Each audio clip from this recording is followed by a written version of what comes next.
We are coming to you live. Happy New Year. Because, of course, the president launched an illegal, immoral war for oil yesterday, and we thought we'd like to talk to you about it. We have Norm and, of course, Tom Malinowski, who was a former congressman from New Jersey, is running again for Congress. We were just joking around that it would be nice if we had a Congress. Tom is the perfect guest, of course, because he was also the head of a entity within the State Department that also no longer exists. That is, he was Assistant Secretary for Labor, Human Rights, and Democracy. 3 things we could use, but don't currently have a lot of. Good morning, gentlemen. Good morning, Jen. Morning, Jen. Good morning. Good morning. Well, we have not lost the ability to be horrified. Maybe not surprised, but not the ability to be horrified. So our friends are joining us in rapid pace, and we will get underway. I hope you guys have gotten rested up because we only really got 2 days into the new year before 2026 promised to be maybe as insane as 2025. We'll see. But I hope you gentlemen had a good time off. Tom was probably out on the hustings, right? Not a lot Yeah, of he's hustings working. between Christmas No and New Year, vacation for Tom. but I'm back. All right, good. All right. Well, we are getting close to Jen, you look like you're still. You look like you're still on vacation someplace. That's not the normal backdrop. It is not the normal backdrop. I am in the great city of New York, having seen the phenomenal Met Opera last night and also visited the Whitney on my last jaunt of the return. And we're going to be going out to Brooklyn to see a lovely Monet exhibit today. So it's important to maintain our cultural institutions at a time they are under siege. We have reached the 1,000 mark. So let's get going. Tom, the president, without consulting or even informing Congress, launched a war which seems to be primarily about oil. Tell us what your initial impression was and why it's so disturbing that the Congress that you're seeking to join seems to be utterly absent. Well, thank you, Jen. So, my first impression was, what the hell is this? Because the initial pretext that it was about drugs being trafficked to the United States was obviously bullshit, because Venezuela is not a major source of drugs coming to the United States. And if we were concerned about Latin American leaders trafficking drugs to the United States, the president shouldn't have pardoned one who is far more guilty of that than Maduro. Then there is the argument of democracy, that this is about getting rid of a horrible dictatorship in Venezuela, which is a cause that I would support morally. But clearly it was not about that, because all these guys did was to get their trophy of Maduro. They removed the leader, but they left the brutal, corrupt regime in place. And in fact, on day 2 of this, it is seemingly more clear to all of us that there was a kind of understanding or deal between the Trump administration and this brutal regime, that as long as they gave up Maduro, the trophy, and gave us some oil, then we would let them stay. And so the whole thing, in the light of this morning, looks to me like an extremely cynical exercise in abuse of American power that is not helping the Venezuelan people or the American people, but is further eroding the rules that protect the world from this kind of aggression, whether it's China and Taiwan or Russia and Ukraine. Tom, this is sort of governance by mafiosa. Basically, we killed off or kicked off, rather, he's still very much alive, the kingpin, made a deal and said, okay, you can keep your little country, just pay us the oil. This is not how the United States has ever behaved. And as one of our viewers correctly says, this is just old Yankee imperialism colonialism. Yeah, it is directly contrary to the values that the United States, under multiple administrations, has preached to the rest of the world about how the world should be organized. And, the Russians and Chinese are condemning this, but I think they're actually quite happy because the message that this sends is, yeah, it is a dog eat dog world. It is a might makes right world. We get to do this in our neighborhood. And by implication, you get to do this in your neighborhood if you have the power to do so. And that's the great danger. And in the meantime, we don't even seem to get democracy in Venezuela, right? I mean, I would love to have a philosophical debate about means versus ends. Okay, we achieved a good end in Venezuela, but we questioned the legality of the means. We're not even achieving a good end in Venezuela unless there is a very big change of course by a president who yesterday said he didn't care about the democratic opposition in Venezuela taking power. And Norm, we are now being told that Trump is going to run Venezuela. Let's take a step back and look at the legal non-justification for this. Last time I checked, Congress had the right to declare war. And as part of our Constitution, we incorporate in U.S. law the treaties we have made, including the UN treaty. Talk to us about the ways in which this violates domestic law, international law. And the Trump administration, as they so often do, is twisting precedents and busting the Constitution. One of the less uh, attended to connections, Jen, as we dealt with the first flush of this outrage was folks looked at it as a matter of international affairs and as a violation. Congress, under Article 1, has the power to declare war. Snatching the leader of another country is an act of war. We've never seen anything like this. It's continuous, however, with those over 200 times that the courts in the U.S. have also said you violated the Constitution and laws just on the international scene. Now, Donald Trump points to a set of longstanding positions of other presidents, for example, the Noriega case, and the view of the Department of Justice that there's some Article 2 authority. Article 2, of course, defines the presidency. Some Article 2 commander-in-chief authority if you're doing a very quick operation that's in the national interest. But Jed, Noriega government had declared war on the United States. They had brutally assaulted a series of service members.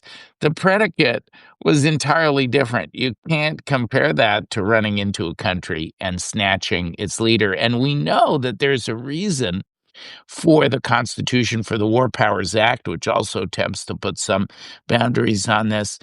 And that's because these unwise wars are devastating in both American treasure and even more fundamentally blood. They cost the lives of our service members when you get into these international adventures.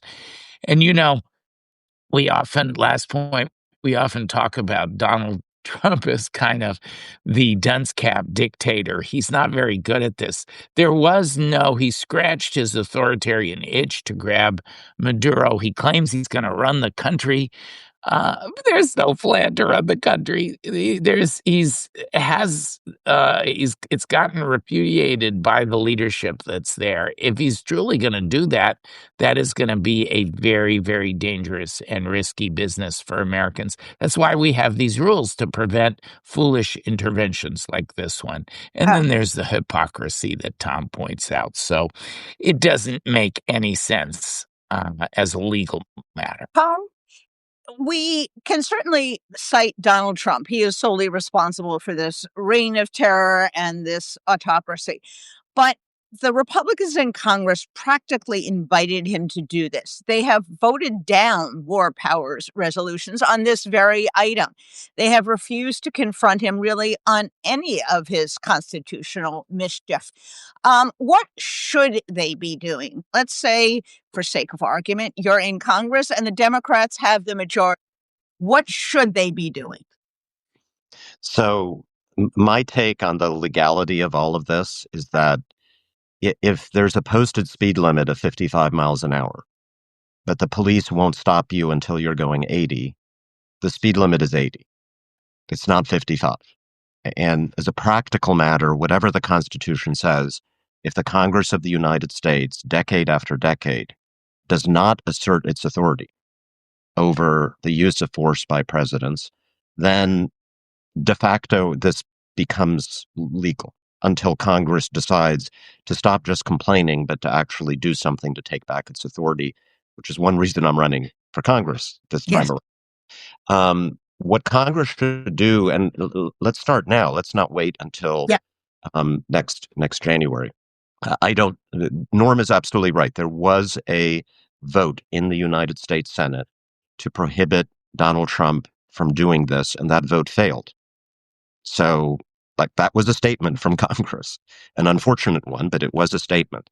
I don't think that vote would succeed today. So, yes, Democrats could bring up another war powers resolution on Venezuela that says no use of force. Maybe they should. I don't think Republicans would go along with it.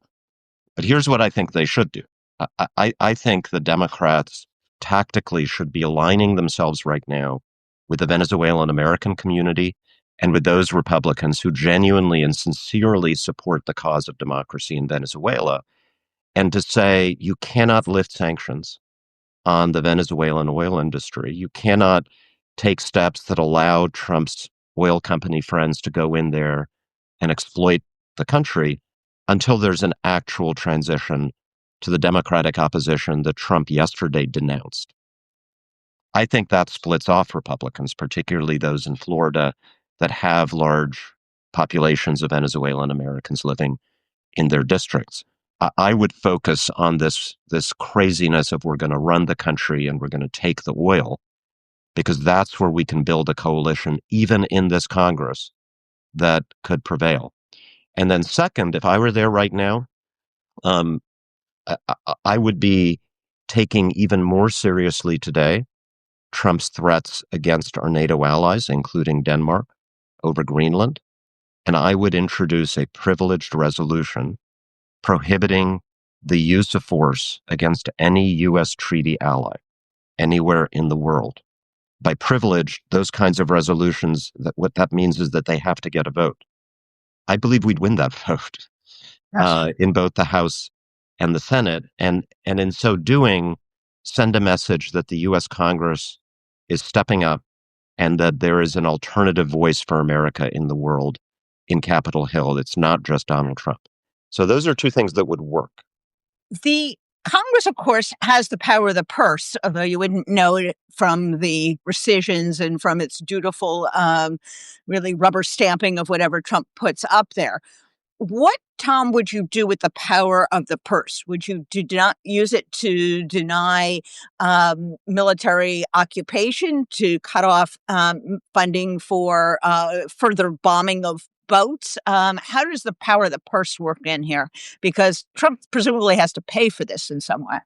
Yeah, and so this is actually, and I think a lot of courts facing these war powers questions would say, look, Congress, you do have the power to regulate the use of force, and you control the money. And if you don't use that power, then you are implicitly giving the president permission to act. And so, there is going to be another showdown over government funding at the end of January. And that's an opportunity to write some restrictions into the law. And again, I would focus on trying to split the Republican caucus as much as possible, which means we're not going to get a Democratic Party version of what should happen in Venezuela necessarily 100%. But I think there are a lot of Republicans, on the kind of Marjorie Taylor Greene wing that would not want a ground force military occupation in Venezuela. Right. So you could try to preclude that. And there are others, as I've been stressing, who genuinely support the democratic opposition, the legitimate democratic opposition in Venezuela. And I think you could write in prohibitions on spending money to support the current regime, to expropriate the oil, to do some of the other crazy things that Trump might have in mind. Interesting. Norm, we've talked about legal issues, we've talked about the power of the purse, but at the root of this is a moral abomination that we have killed scores of civilians. We have kidnapped the head of a state. We are stealing oil from a sovereign country. The United States has never behaved by that. And there is a rage and an outrage, I think, that Americans are feeling that their government is doing this. What's the right way to respond to this from Congress, from the public, from the courts? How do we express this, that this is just a moral abomination? We haven't seen this kind of behavior in modern times. It does harken back, elements of it do harken back to an outmoded era of American and world policy making, but we've dedicated countless amounts of our own national effort since World War II to attempt to build a structure, including, by the way, legally committing to the UN Charter, including Article 2 of the UN Charter, which prohibits this. That's not an optional thing. Congress has voted on it. That's binding on the United States. I think we have to contextualize it. We have to keep at it. The power of peaceful protest, which has so often been evident over this past year. Spontaneous demonstrations erupted all over the country yesterday. I know we'll see more of that peaceful, vigorous protest today. I know because I'm getting invited to the protests on my social media feed. So I think our political leaders need to be forceful in denouncing it, and they need to stay the course. We can't just turn the page. I think we have to. 2026 has to be the year, Jen, where we focus on the enablers. This is not just about Trump. We and others have been very successful in court against Trump. The Contrarians alone have supported 239 cases. We'll be in court tomorrow in Manhattan on our latest one of those. But we need to focus on, for example, the oil companies. What is the role that they've played here? What are these payments that they've made to the Trump inaugural fund, to the ballroom that's being built on the wreckage of the East Wing, to Trump's campaign finance coffers? What about the promise that he made to help them? How will now, he said he was going to do away with the Biden regulations and limitations. Well, are we going to see those Biden limitations on doing business with Venezuela now lifted? So I think we have to connect those dots much more. So those are some of the ways. Let's maintain a focus. Let's put this in the context of other illegality and corruption. And let's stay laser focused on Trump's wrongdoing. And of course, there is always the danger that he uses an illegal war to supercharge his already illegal domestic actions in terms of seeking out his quote enemies, going after civil society groups, suspending civil rights, and the rest. One of the aspects of this, of course, and I know this is, I don't know, naive, but people like Pete Hegseth and Marco Rubio looked congressmen and senators in the eye when they were explaining their actions in the Caribbean and said, this is not about regime change. This is just about narcotics. They have all participated in an illegal war. They have all lied to Congress. What do you, if you come back to Congress and Democrats, do about these people? Is it naive to think that, granted, Congress has sort of frittered away the power of impeachment of the president, but what about impeaching the Pete Hegseths? What about putting the light, both impeachment and criminal prosecution on people who have participated in the kidnapping of a head of state? What's the recourse there? Yeah, like, I very much agree with Norm that we need to focus on the enablers. Trump has unfortunately rendered himself immune. He's going to pardon himself at the end of all of this. He doesn't care. But I think someone like Pete Hegseth is vulnerable on multiple fronts. Most Republicans know that he is worse than evil. He's a stupid idiot who embarrasses them again and again. He's despised and hated by the uniformed military for being a guy with absolutely no substance who is more interested in putting on makeup on his face and looking tough on television when Trump is watching, and has a fetish for killing people around the world, but has no notion of defense policy or how the U.S. military can actually counter our adversaries in the world. I think I think there might be a moment in the next couple of years where, if he is not fired, as he may be by Trump, a Congress can take effective action to rein him in.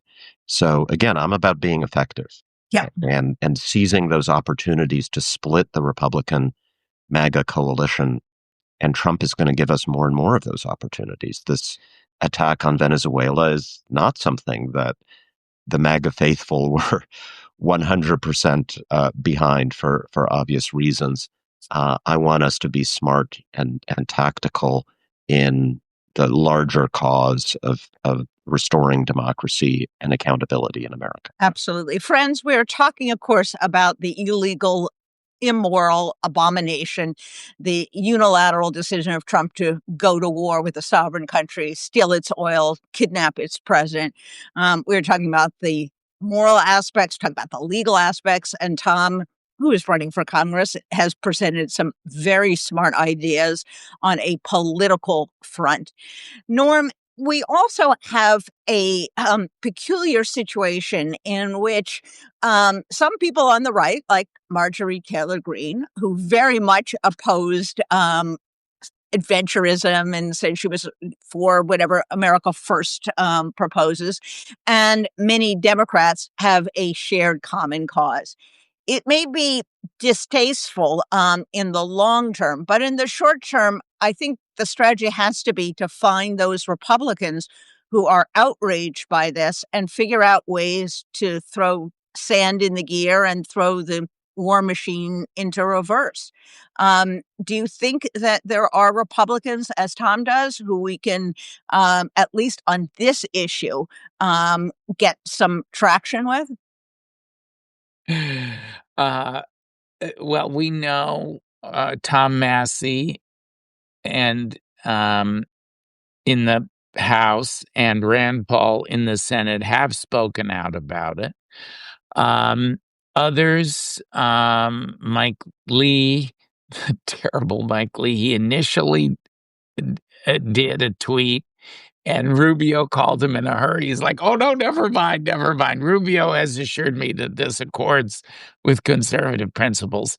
So, I think that there's a small group that you can work with. It doesn't take a lot, Jen. We know that from the Epstein files discharge petition. It's really in the House. Things are on the knife's edge with the majority. So perhaps you can build a coalition there. And then don't forget that the political leaders often follow.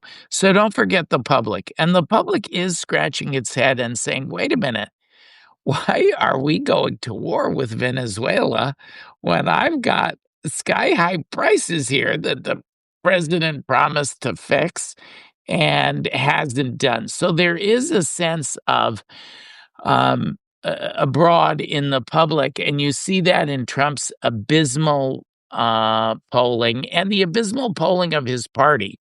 And the performance is not just in the polls, but it's the performance at the polls that they've lost the plot.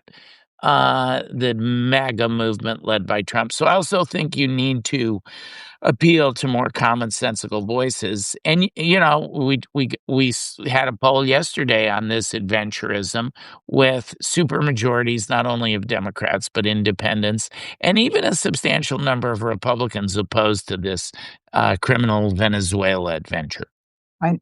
Tom, you have a primary and then a general election to fill the seat that Mikey Sherrill exited when she was elected by a huge majority, I would say, to the governorship of New Jersey. Good for New Jerseyans. Come the fall, obviously, you'll be running again, and I presume you're going to win this time around. And all the members of Congress are going to be up for reelection. The Senate is going to have a slew of seats that I think are now vulnerable for Republicans for the first time. What do you recommend for Democrats thematically in the run up to the midterms to be saying? Do they focus on Epstein? Do they focus on this, I almost said Iraq because it really is. It's worse than Iraq. Venezuela. Is there some through line that ties this all together for the American people so that they are compelled to get rid of this train wreck? Yeah, I think there is a through line. I think corruption and accountability are a through line that connects our concern about democracy being eroded in America to the affordability crisis that everybody is feeling in their pocketbooks. I mean, take an issue like tariffs, which I think Democrats should be talking about even more, where a president usurping his authority, ignoring the Congress, doing something he does not have the constitutional authority to do, unilaterally made everything we buy cost more. And having a Congress, which is what the midterms are about, right? Having a Congress that can restore checks and balances in that case is essential to making things cost less for the Yes. American people. And so I think that's the through line. Um, but I also think, Americans can't, we're smart people. We can think about more than one thing at a time. And I think although Democrats should be running on affordability and on the economy and on Trump's failed promises, we should not avoid talking about what's right and wrong. Yes, absolutely. People I care about this, and in my race, I got to say, like the fact that foreign policy is not supposed to matter in congressional elections. Yes. I don't agree with that. I think that especially after what happened yesterday, I think Americans want members of Congress who not only believe in exercising that constitutional oversight authority, but who have the experience and ability to do so. And I'm finding that's a very powerful argument in my race. Absolutely. It is very fortunate they have a Tom Malinowski who seems designed for this moment in Congress. Friends, we're talking about, of course, the outrageous unilateral war against Venezuela for oil. Trump planning on running the country, which is imperialism run wild. It's illegal. It's immoral. It's dangerous. By the way, we don't know what could happen to Americans who are in Venezuela or around the world, and what's to prevent other countries from beginning to poach one another and take down regimes they don't like. This is a recipe for international chaos.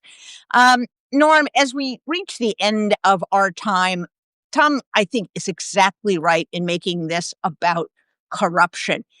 Corruption leads to this war. It's a war for oil. Corruption leads to tariffs as the various players are soliciting relief. It leads to instances like buying their way into the ballroom design. It includes, of course, slashing healthcare and Medicaid and SNAP to give billionaires tax breaks. You've done quite a bit on the corruption front. How do you phrase this in a way that makes sense to Americans? It's really, there's an easier way, I think, of putting it. That is, he's stealing from you. He's stealing from the taxpayers. I think that's right. The kind of nuclear triad that has emerged in exposing Trump's failures is affordability, healthcare, and corruption. And the corruption includes the corruption of the rule of law that we've seen with the law being broken over and over again. And it also just includes the lining the pockets of Trump, his family members, members of his administration who are continuing, they or their families, continuing to do business. Every day brings a new story. And, if they're grabbing as fast as they can in the United States, and Trump admits, he says the quiet part out loud, grabbing the oil for oil companies, American oil companies in Venezuela. That means they're serving their personal interests, not the public interests, and not your interests, everybody who's watching and everybody out there. And I think the American people get that. When we started the Contrarian, there were many, I remember there were some in our own party who were joining the Doge caucus. We said, no, corruption. We're going to denounce that. I think people have woken up to some extent. That's been led by the public, including our wonderful Contrarians, who understood exactly what we were dealing with from day one. An authoritarian regime, wanted nothing to do with it. We've been implacably opposed. And I think highlighting those issues, that trifecta is the way to go. And this is a grotesque example of international corruption, and it's not going to do any good for the American people, even if it yields more oil company cash to reinvest in Trump campaign and governance follies like that misbegotten giant ballroom. It'll be like a tumor hanging off the side of the White House. Tom, reminding our viewers who come to us from New Jersey, February 5 is the primary. That used to seem like a long time ago. That's a month away now. So I'm sure people will be getting ready to vote. You're going to go out between now and then, and you're going to talk to the people of New Jersey. Give us the elevator pitch, if you will, for Tom Malinowski in the context of this Venezuela catastrophe. Why is Tom Malinowski the best person to put there right at this moment? The basic argument I'm making is that we are in a state of emergency. And we don't have 3 or 4 or 5 years to deal with it. We have to unite all the democratic forces in this country, whether they're progressive, moderate, more conservative, to restore the rule of law, to protect democracy so that we still have a functioning country when a new president takes over, hopefully in January of 2029. And what I offer is the experience, not just in standing up to Trump, but in this case, in foreign policy and national security, to be effective in that cause on the day that I'm elected, which hopefully will be April 16th, the day of the special general election in my district. And I'm finding that that's resonating with a lot of Democratic primary voters right now. We had a great Congresswoman in Mikey Sherrill. I get to pick up where she left off with experience and seniority. So we'll see primaries February 5th. And anyone who'd like to learn more or help, I got to say, Malinowski4NJ.com. That's FORNJ. So check us out. And if you live in Jersey, we'd love to have you knocking on doors with us and being part of this emergency rescue effort over the next 4 weeks. Exactly. Well, I couldn't think of two better people to talk about this really outrageous, despicable action. We have not lost the ability, friends, to be outraged, horrified, but you have a role to play as well, my friends and fellow contrarians. Find a peaceful protest, get involved, write to your congressmen and your senators. Tell them, whether you're a Republican representative or Democratic representative, no one voted to go to war for oil.